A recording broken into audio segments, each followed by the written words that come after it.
I mean, as talking to lawmakers about this, remember that these are very political, very partisan people. But I think what really united all of them around some of the exclusive NewsNation polling that we got was just that this far into the pandemic, they didn't think that lack of trust in institutions and fear about the pandemic would be this persistent, this deep into it. Nearly 2 full years into the pandemic, and Americans, by a large margin, 80%, still have serious concerns about COVID. Did you ever imagine that, 2 years later, that number would be that high?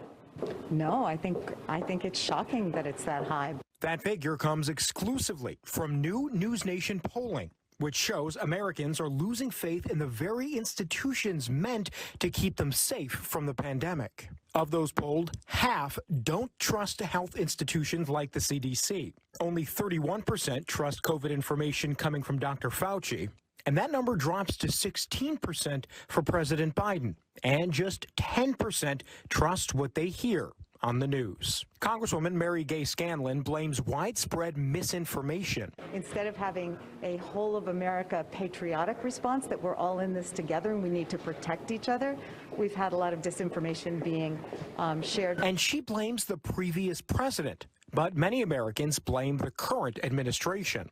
55% of those polled disapprove of President Biden's handling of the pandemic.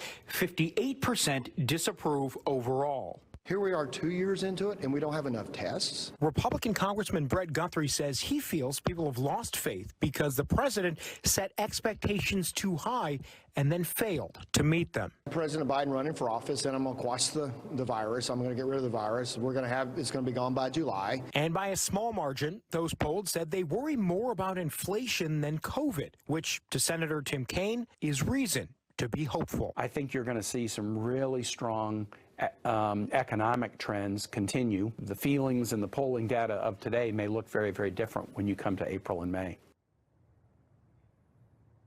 And Adrian, one more nugget that stuck out to me anyway on our exclusive NewsNation polling was just the wide partisan gap on mandates. And, that's expected, but just how big that gap is, to me, was a little bit surprising. 94% of Democrats support mask mandates compared to 57% of Republicans. And when we talk about vaccine mandates, it's even wider than that, a 50-point gap. 83% of Democrats support, 33% of Republicans say they support a vaccine mandate. So again, not surprising that there would be a difference, but just how big that difference was really caught my eye in this polling as well.